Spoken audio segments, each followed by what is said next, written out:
안녕하세요. 인천 의뢰하는 박성민 원장입니다.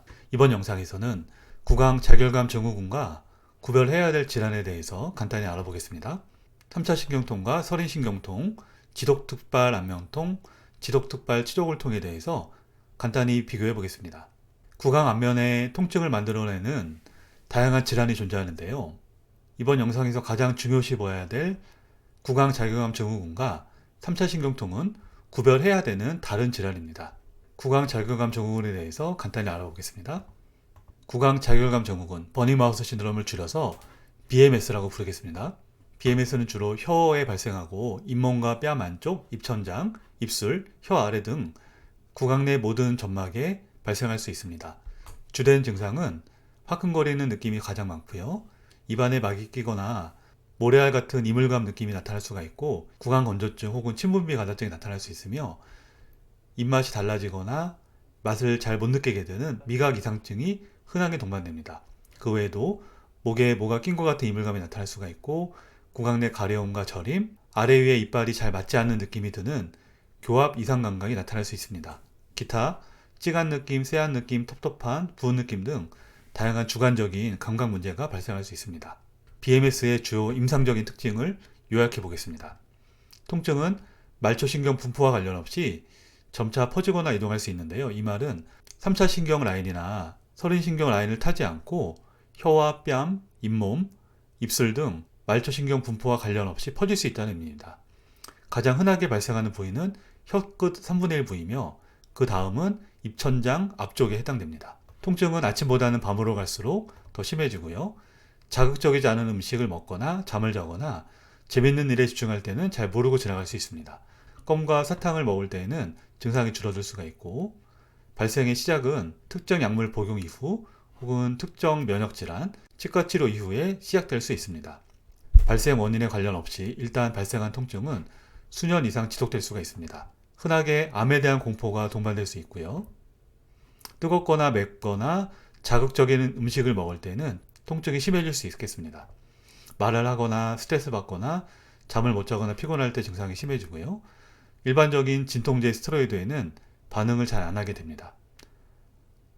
입맛의 변화가 동반될 수 있고, 음식을 먹지 않을 때에도 쓴맛, 금속맛, 짠맛 등이 지속될 수가 있습니다.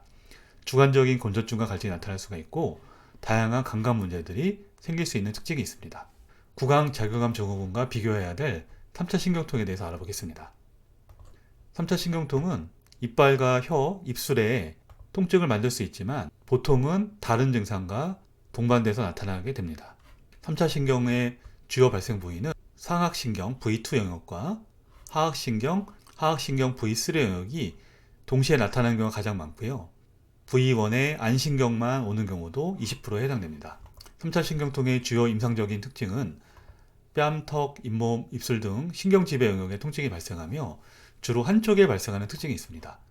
통증의 양상은 전기 충격을 받는 것 같은 갑작스러운 통증이고요. 통증의 지속은 수초에서 수분간 짧게 이루어지는 특징이 있습니다. 얼굴의 한쪽에 나타나며 안면을 타고 퍼질 수가 있고, 특정 트리거에 의해서 시작되는 경우가 많고요. 갑자기 생겼다 종료되는 특징이 있으며, 통증이 아예 없는 무통기간이 수일에서 수개월 지속될 수 있습니다. 통증을 유발하는 트리거는 말하는 동작, 세수하는 동작, 씹거나 양치하거나 얼굴을 닦을 때, 식사를 하거나 음료수를 마실 때, 면도, 화장, 머리 빗기 등에 접촉할 때 통증이 시작될 수 있습니다. 특정 움직임에 의해서 시작될 수 있는데요. 삼키는 동작, 코 풀기, 얼굴을 만질 때, 턱을 움직일 때, 머리를 움직일 때, 가슴을 앞으로 내밀 때, 목소리를 크게 할 때, 웃을 때, 눈이 움직일 때, 혀가 움직일 때 증상이 시작되는 특징이 있습니다. 자, 다음은 드문 질환이긴 하지만 혀 안쪽에 통증을 만들 수 있는 서린신경통에 대해서 알아보겠습니다. 서린신경통은 목 안쪽, 혀 뒤쪽에서 발생하는 극심한 통증을 특징으로 하고요. 통증의 양상은 3차 신경통과 유사합니다. 날카롭고 칼로 찌르는 듯하고 콕 쏘는 듯한 혹은 찢어지는 듯한 통증을 나타냅니다. 75%는 한쪽에서 발생하지만 4분의 1 정도는 양쪽 목 안에서 발생할 수 있습니다. 지속시간은 보통 수분 이내로 짧게 나타나고요.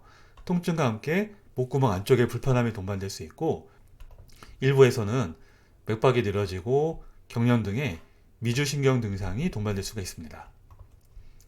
서린신경통 매우 드물게 발생하는 질환으로 전체 구강 안면부 통증의 0.2에서 1.3%에 해당하는 비율을 보입니다. 통증은 저작 동작, 삼키는 순간에 심해질 수 있으며 기침을 하거나 코를 풀거나 말을 하는 행위 등에 의해서 시작될 수 있습니다. 이런 면은 3차 신경통과 비슷하지만 통증이 나타나는 영역이 확연하게 차이가 있습니다. 자, 다음은 지속특발 안면통에 대해서 알아보겠습니다. 지속특발 안면통은 과거에 비정형 안면통으로 불리는 질환입니다. 자, 진단 기준은 다음과 같은데요. 구강 안면에 통증이 매일 2시간 이상 3개월 이상 지속되면서 다음과 같은 특징을 보여야 합니다. 불편한 부위를 특정하기 어렵고 말초신경의 분포와 일치하지 않습니다. 통증의 양상은 둔하고 쑤시고 아리고 오랫동안 지속되는 특징을 보입니다. 임상적인 검사 결과상 3차 신경염과 같은 신경검사에서 정상 소견을 보여야 하고요. 이빨에는 문제가 없어야 됩니다. 임상적인 특징은 40, 50대에 가장 많이 발생하고 여성에게 좀 더 많으며 한쪽부터 시작해서 양쪽으로 퍼질 수가 있습니다. 한번 발생한 통증은 수시간에서 수일 동안 지속되고 관해가 어려운 질환에 속합니다. 3차 신경통이 수초에서 수분 동안 지속되는 것에 비해서 지속시간이 굉장히 긴 편에 속합니다. 병리적인 특징은 스몰 파이버 뉴런, 소신경 신경병증이 발생할 수 있으며 서문근육통과 구강자극감 증후군, 3차 신경통과 비슷하게 중추감작이 작용할 수 있고 신경 흥분이 증가하고 신경 억제가 안 되는 특징을 보입니다. 또한 다른 만성 신경병증 통증처럼 심리적 요소가 크게 작용할 수 있습니다. 하지만 3차 신경통과는 달리 신경혈관의 압박 소견은 관찰되지 않아야 합니다. 다음은 굉장히 드물지만 구강 내 통증의 원인이 될 수 있는 지속특발 치조골통에 대해서 알아보겠습니다.